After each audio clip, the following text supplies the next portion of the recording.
Thank you, Chairman. I was asked an interesting question recently.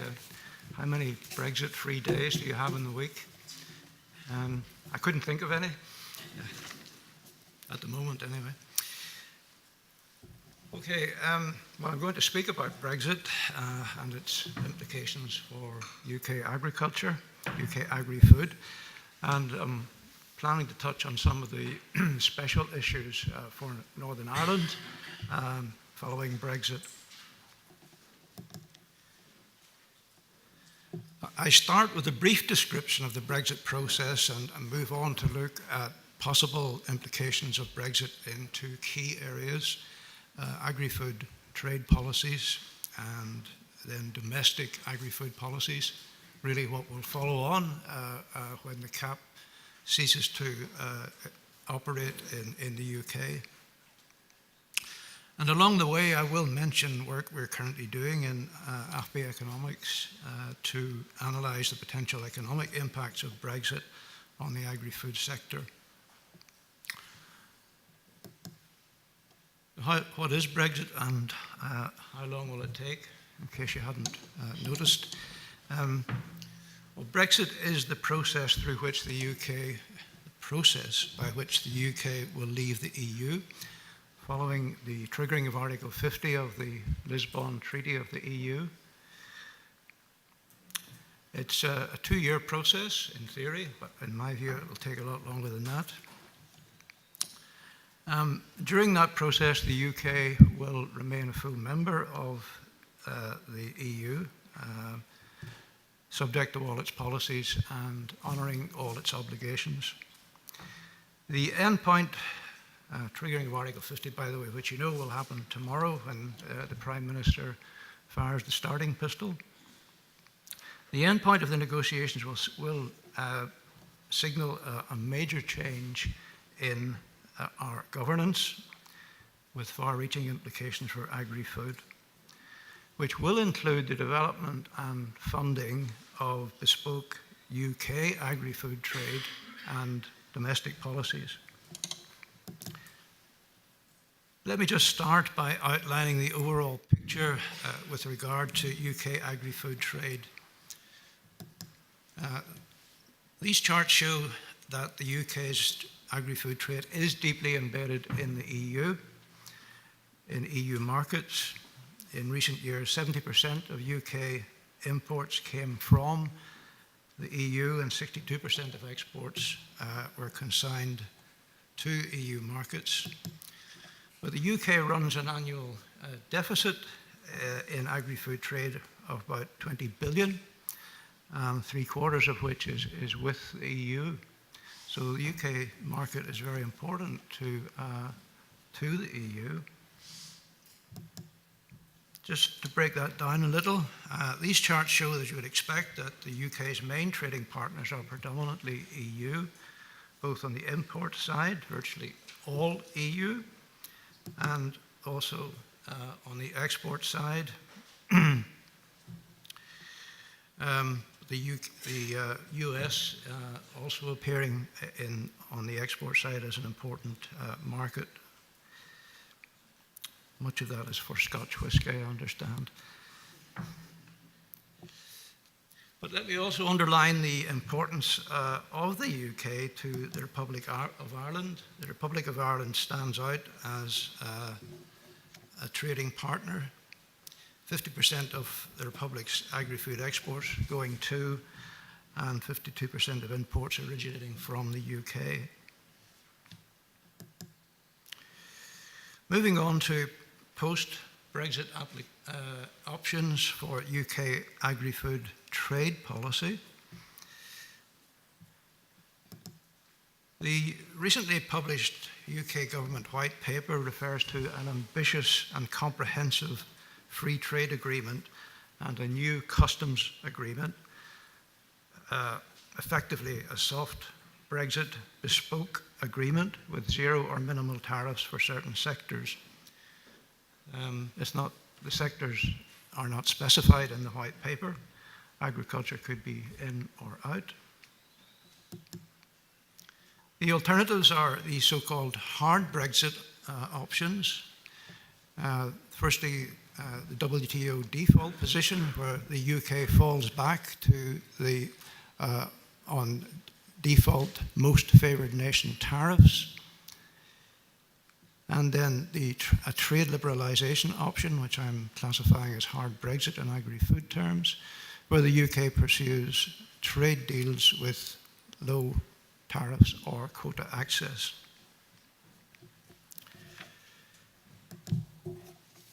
The key point here is the impact on trade flows of these options, which will be the primary drivers of changes in commodity prices and production in the UK. This bespoke free trade agreement with the EU, here the disruption of trade would be minimised if there are zero or minimal tariffs for the agri-food sector. But there would be increased transaction costs associated with auditing rules of origin, administration of sanitary and phytosanitary inspections, and ensuring compliance with other aspects at the border. Those would be equivalent, one of my colleagues, Alan Matthews, has calculated to tariffs on exports and imports of at least 5%. The hard Brexit alternative, or so-called WTO default position, is a relatively high tariff option that would significantly disrupt trade flows. The chart here shows some examples of the kind of tariffs that ad valorem tariffs that would apply in such a scenario, hard Brexit scenario. Beef, beef cuts and butter around 60%, lamb 40%, wheat 50%, milk and cream 70%. However, the impact would vary across sectors depending on whether the UK is a net importer or exporter. The impacts on UK sheep meat, for example,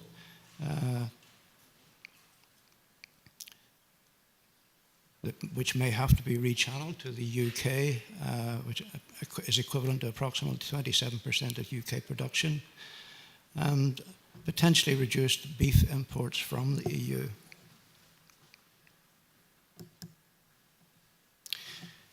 Trade liberalisation option would result in increased imports from the rest of the world, but again, impacts will vary by sector.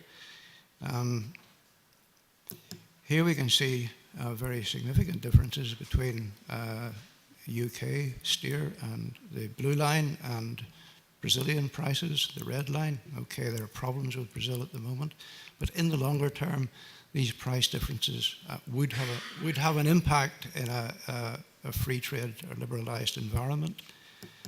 In the case of wheat, the price differences are much smaller, so the impact potentially would not be as great. So with all of this, there will be questions of where the political priorities would lie. Would they be with producers or consumers?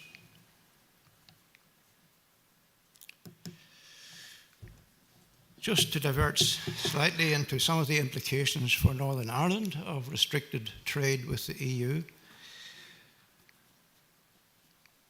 and in particular for the substantial trade in livestock and milk products between Northern Ireland and the EU and the Republic of Ireland. In terms of animals for direct slaughter, substantial numbers of sheep exports to the Republic of Ireland and pig imports from the Republic of Ireland.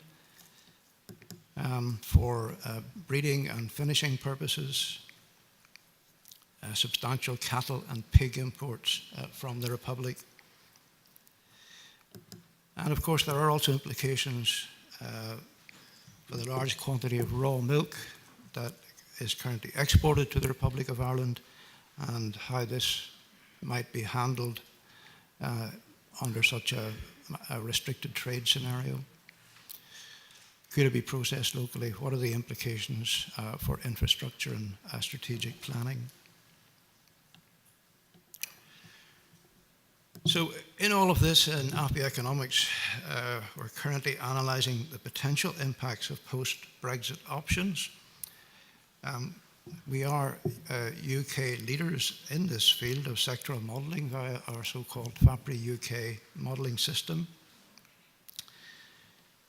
The model is a unique resource for modelling post-Brexit impacts for the UK as a whole and for each of the 4 countries. However, the difficulty we've had in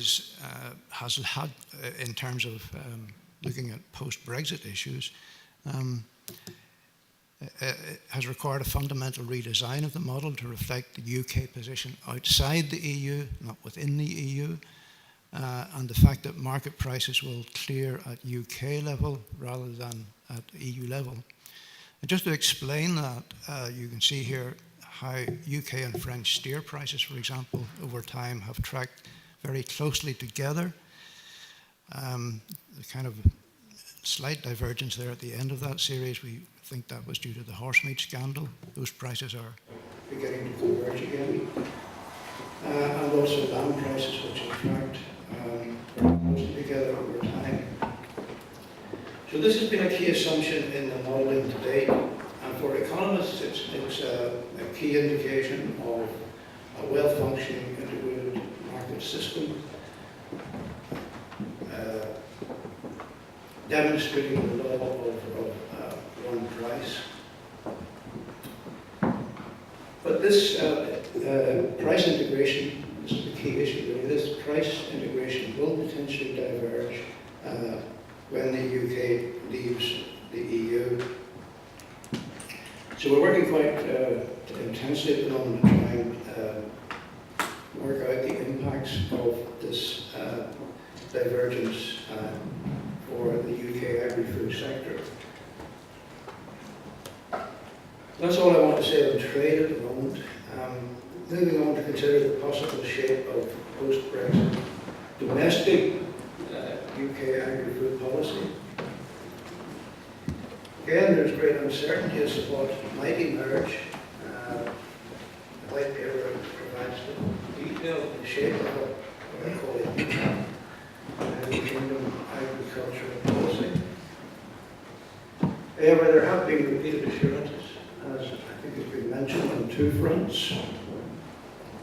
The honouring of basic payments in 2020 under Pillar 1 and longer-term commitments under Pillar 2 towards agri-environment and similar Pillar 2 arrangements.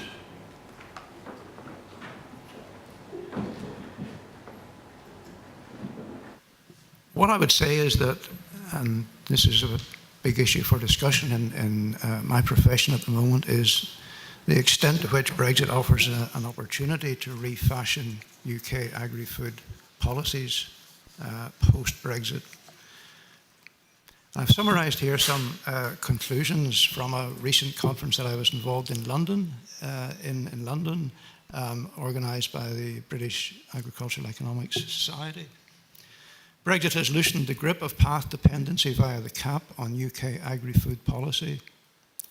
CAP structures that shape domestic policy will be stripped away, and a new relationship will emerge between overarching national policies and the priorities of the devolved administrations. An opportunity for a re-evaluation of the basic principles of policy intervention in agri-food in the UK.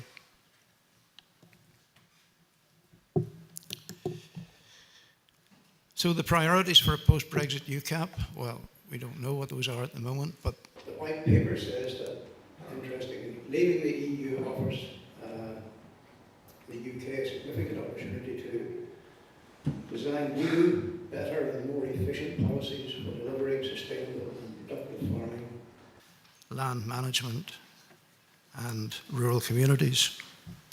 In that same conference that I mentioned a moment ago, Farming Minister George Eustice, who came to the meeting and participated very fully in it, talked about an opportunity to build a new agricultural policy from first principles with an overarching UK framework with devolved variations.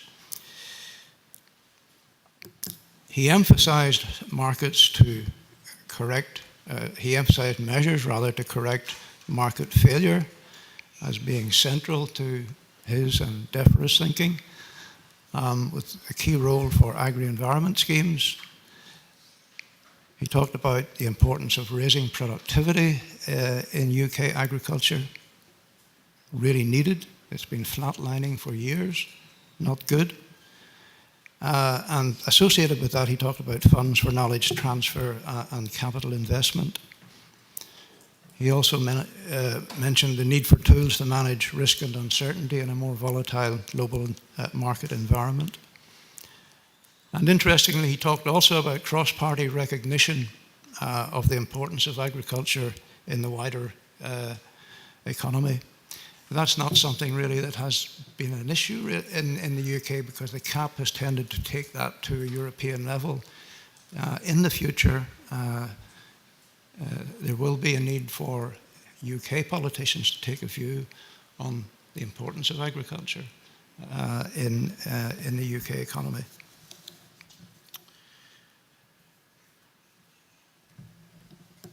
In thinking about future, just make this final point, in thinking about future policy options, it's important that there is consistency between what I've talked about on the trade side and also in terms of domestic policy. For example, if we wish to retain high environmental and animal welfare standards, and I'm sure we do, with the associated costs of those programs, then a degree of tariff protection could be justified, in the short run at least. However, if there were an attempt to marry low levels of protection with these high standards, then competitiveness becomes an even bigger issue. With such a challenging scenario, there would be additional pressures on the industry to improve productivity or to reduce the costs associated with the maintaining standards.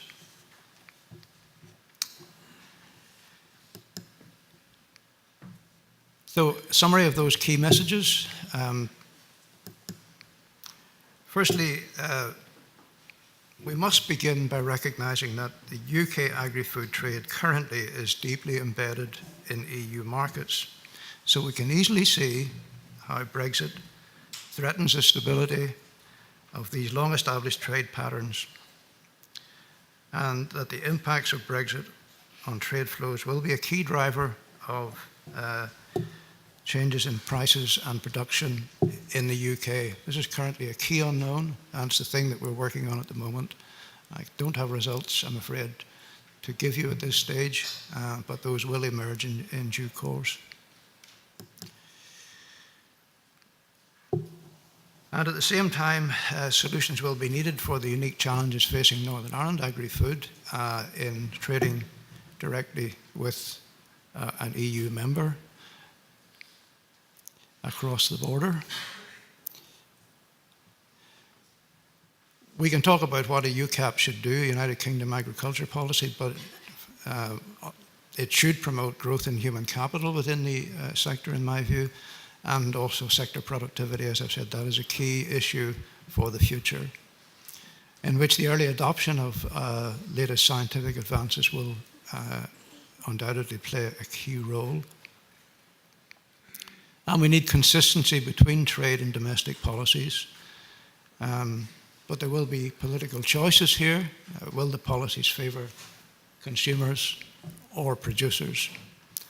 We can go back to the pre-CAP, the pre-common market days, when the political preference within the UK was to favour consumers, cheap food policy. Will that where will agriculture stand in the political pecking order? So finally, for an accessible account of all of that, could I refer you to the journal that I edit, Eurochoices. In the summer issue of 2016, we published 6 articles just prior to the referendum, incidentally. And in the forthcoming summer issue in 2017, there will be 6 articles on post-Brexit options for UK agri-food. So happy reading. Thanks very much.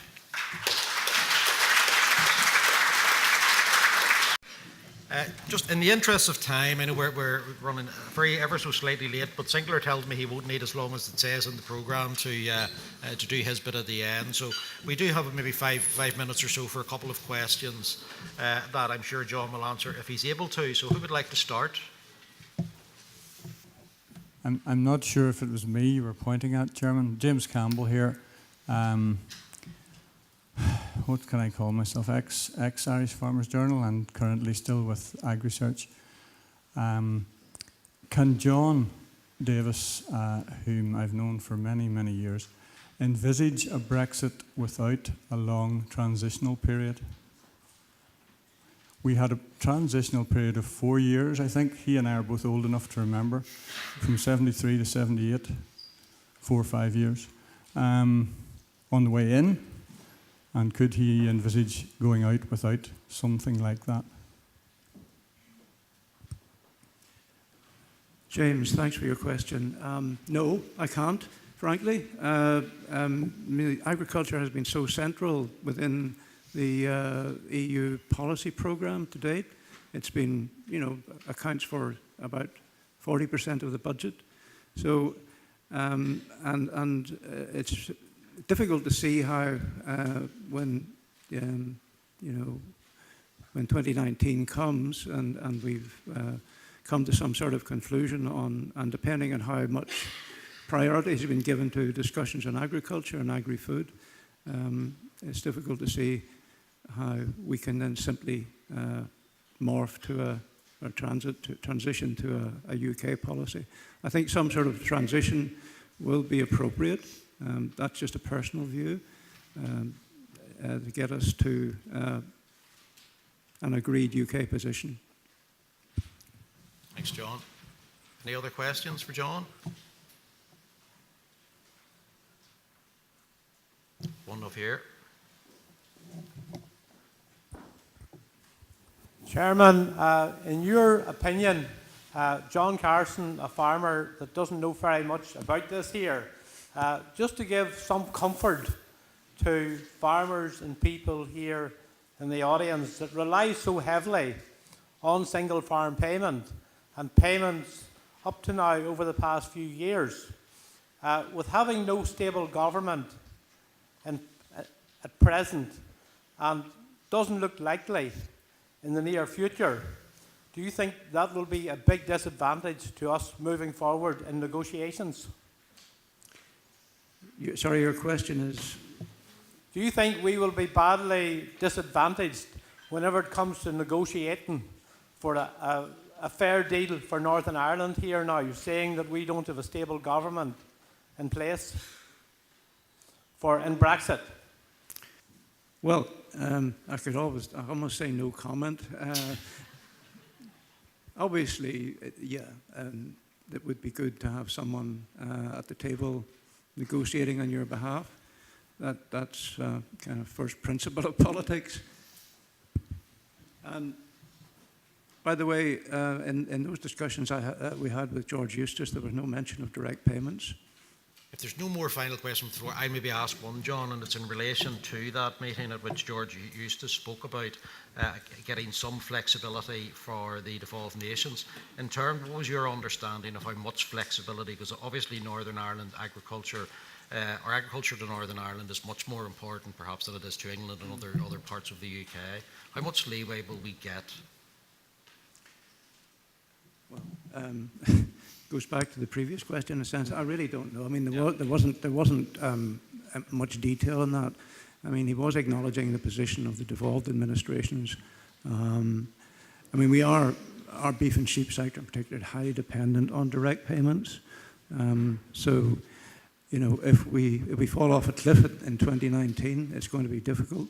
And And so, yeah, I think the devolved administrations will have a role to play in getting us through some sort of transition period. I think that it's a fascinating insight. I dare say that if we were a bit further into the Brexit debate, if we get past the Article 50 tomorrow, there'll be a lot more to talk about at future opportunities, and a lot of work that John's involved with behind the scenes that will come out in the coming weeks and months, and we'll get further opportunities to discuss the implications. But for now, a big thank you to John Davis.